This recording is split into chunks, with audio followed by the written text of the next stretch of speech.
Montrez de l'enthousiasme dès le matin parce qu'il va se passer beaucoup de choses dans la journée. En fait, cette joie de voir le jour se lever et l'espoir d'accomplir de nouvelles choses vous fera minimiser l'impact d'éventuels imprévus.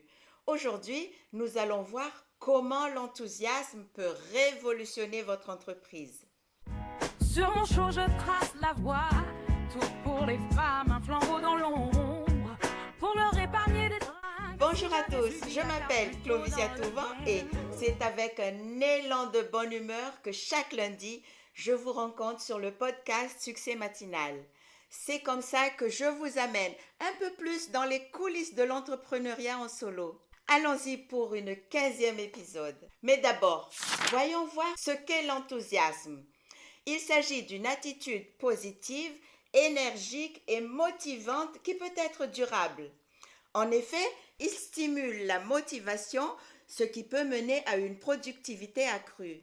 En plus, il peut être partagé avec les autres. Alors, avez-vous déjà expérimenté plusieurs jours de mésaventures où l'on se dit « Oh, c'est la série des malheurs » et puis, un beau matin, avec un peu de dynamisme, tout s'arrange. La voiture démarre, les enfants sont mignons, les chiffres d'affaires augmentent, les commandes tombent de partout. Eh bien, ça s'appelle la vie, tout simplement. Mais alors, comment provoquer l'enthousiasme dans les moments difficiles? Cette citation de Oprah Winfrey démontre la nécessité de cultiver cette énergie positive. L'enthousiasme est l'énergie qui vous donne le courage de continuer, même quand la vie devient difficile. Oprah Winfrey. Je sais et je comprends les récriminations qui peuvent suivre après cette citation. Vous vous dites qu'il n'est pas évident de montrer de la bonne humeur quand tout va de travers. Mais je vous assure que l'enthousiasme se cultive même dans les moments difficiles. Pour ma part, c'est à ces moments-là que je choisis d'avoir un peu plus foi en l'univers et en mes capacités à surmonter les défis. Je me dis systématiquement que si je suis dans cette situation inconfortable, c'est qu'il y a une leçon à en tirer. Et c'est là que je vais avoir recours à la méditation pour trouver des réponses. Car le philosophe et orateur indien Diju Krishnamurti disait à propos de la méditation que La méditation est l'une des plus grandes aventures que puisse entreprendre l'esprit humain. Ce n'est pas une fuite du monde, c'est une manière de l'affronter dans toute sa réalité. Jiddu Krishnamurti. oui, la pratique de la méditation permet d'avoir des idées claires afin d'agir avec enthousiasme. Car cet état d'esprit positif s'entretient dès le réveil. Par exemple, dès le matin, il faut observer et apprécier les plus petites choses de la vie comme boire un café ou un thé, admirer la beauté du lever du soleil ou même remercier l'univers parce qu'on inspire et expire de l'air ou parce qu'on a nos deux pieds. Bref, toutes ces bénédictions que nous pensons acquises et que d'autres n'ont malheureusement pas, il faut savoir les apprécier. Il faut apprécier tous ces cadeaux du ciel. Donc, il faut prendre l'habitude d'apprécier les petites routines matinales pour avoir cet enthousiasme qui aide à rester positif toute la journée. Dans l'épisode 4, dernièrement, je vous parlais des rôles essentiels d'un bon leader d'entreprise. Eh bien, en plus des aspects purement managériaux, savoir insuffler de l'enthousiasme à son équipe en fait partie.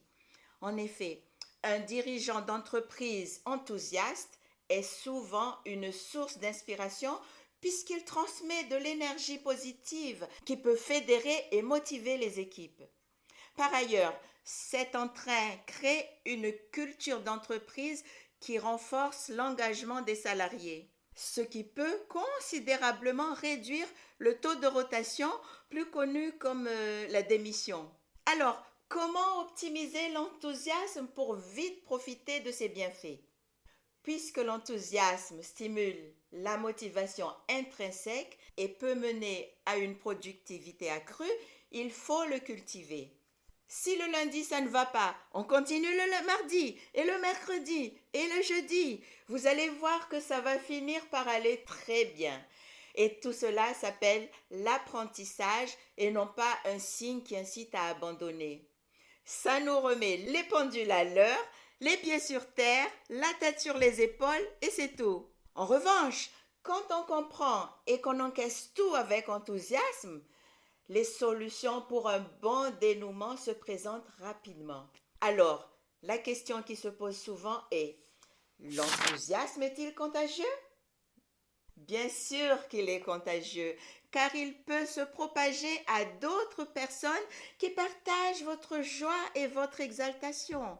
L'enthousiasme peut aussi être un moteur pour la motivation et la créativité.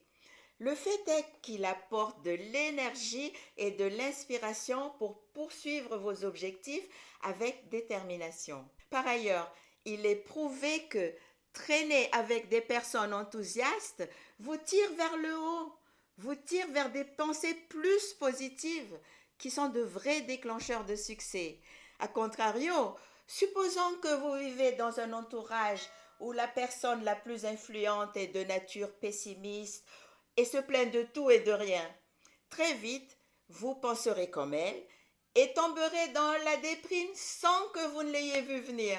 Alors, soyez le radar qui détecte les ondes négatives afin de vous en éloigner au plus vite. Soyez la personne qui insuffle du dynamisme dans votre équipe. Avant de continuer l'épisode, allons à la source du mot enthousiasme.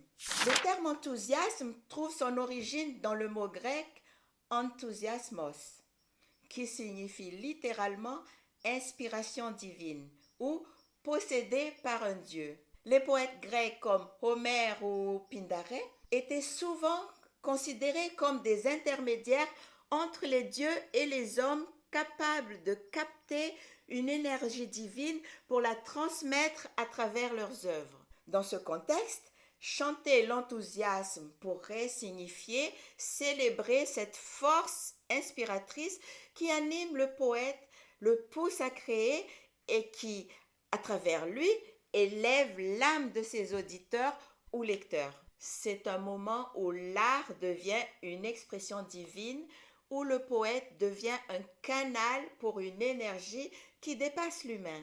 Revenons à la réalité. Voici comment j'ai utilisé l'enthousiasme pour réussir brillamment ma première entreprise. Attendez, je sais que l'épisode vous passionne, mais je vous interromps pour vous faire savoir que je vous ai concocté un cours en ligne complet afin de vous aider à créer un blog passionnant et qui peut vous rapporter de l'argent. Vous êtes débutant en blogging, ces 9 modules avec des exercices pratiques et des vidéos tutoriels vous faciliteront la conception de votre nouveau blog. Il y aura l'introduction au blogging, comment choisir un sujet et un public cible, la création et la configuration du blog avec notre webmaster, la rédaction d'articles de blog, la promotion et marketing de vos articles de blog, comment susciter l'engagement des lecteurs, et puis je vous donnerai aussi les outils d'analyse et d'amélioration de votre futur blog et surtout, comment monétiser votre blog. À la fin, je vous donnerai des conseils et vous pourrez profiter d'une belle communauté de personnes qui pensent comme vous, qui sont dans la même situation, et c'est sur succèsmatinal.vanza.com. Je mets le lien en dessous et je vous attends au cours. Allez, retournons à notre épisode. Lorsqu'on travaille en équipe, l'exaltation est un vrai gage de réussite. Je peux l'affirmer pour l'avoir expérimenté très jeune. Quand j'avais presque 20 ans, avec un ami artiste et de façon autodidacte, nous avions formé une équipe de 10 personnes. Ceci afin de monter un atelier de couture et de peinture en sérigraphie artisanale à Tamatave, Madagascar. Ayant tous les deux eu des expériences malheureuses en entreprise, nous avions l'obsession de tout mettre en place pour que les 10 personnes recrutées se sentent bien dans notre entreprise entrepreneuriale. Avant toute considération, la philosophie de notre entreprise était le respect des spécificités et des différences de chaque membre du groupe. Le tout avec des horaires flexibles selon les disponibilités de chacun. C'est ainsi qu'avec enthousiasme et bonne entente, nous avons réussi à instaurer une bonne ambiance au travail. Sans surprise, le succès était au rendez-vous puisqu'en 2 ans et avec la même équipe, nous avions beaucoup évolué en multipliant par 10 le chiffre d'affaires escompté. C'est parce que nous avions su impliquer tout le monde dans le processus de développement de notre entreprise en faisant évoluer les rémunérations et les avantages. À cette période, ma seule motivation était de servir au mieux les salariés pour qu'ils n'aient pas envie de quitter l'entreprise. Pour réaliser ce pari fou, voici 6 bénéfices prouvés de la culture de l'enthousiasme en entreprise. Premièrement, l'enthousiasme facilite une communication plus ouverte et positive, ce qui suscite plus de confiance et peut améliorer les relations de travail. Deuxièmement, il favorise la cohésion et la collaboration au sein des équipes car avec le même état d'esprit positif, il est plus facile de se comprendre et d'avancer ensemble, ce qui donne un sentiment d'appartenance. Troisièmement, un environnement enthousiaste permet souvent une résolution plus rapide et efficace des conflits. Non pas parce qu'on minimise les défis, mais bien parce qu'on les prend du bon côté. Quatrièmement, les personnes enthousiastes sont généralement plus ouvertes aux nouvelles idées et aux changements, ce qui favorise l'innovation sans trop de résistance. Cinquièmement, il va de soi que l'élan d'engouement stimule aussi la créativité en permettant aux individus de penser différemment et de sortir des sentiers battus. Enfin, sixièmement, et non des moindres, reconnaître et récompenser les efforts et les attitudes positives en entreprise permettent de maintenir et renforcer l'enthousiasme. En bref, mon héros, Tony Robbins, a raison. L'enthousiasme est l'étincelle qui allume le feu de la réussite. Tony Robbins. Pour conclure, la culture de l'enthousiasme en entreprise est une thérapie gagnante à moindre frais pour assurer une cohésion au sein de vos salariés. Et n'oubliez pas que si vous couplez cet élan de positivité avec de la persévérance, alors vous avez tout gagné. Donc, la prochaine fois que vous passez une, entre guillemets, mauvaise semaine, eh bien, cultivez l'enthousiasme et n'abandonnez pas. Ne lâchez rien car tout finira par aller. C'est tout pour aujourd'hui. Vous êtes de plus en plus nombreux à vous abonner à ce tout nouveau podcast dédié aux femmes et aux minorités et je vous en remercie. Si notre sujet du jour vous a inspiré dans le bon sens, n'hésitez pas à le partager pour en faire profiter à plus d'amis, car le but est de se motiver mutuellement pour réussir ensemble et avec enthousiasme. La semaine prochaine, nous parlerons de la possibilité de tout reprendre à zéro et sans limite d'âge, car l'âge n'est pas une excuse. Salut!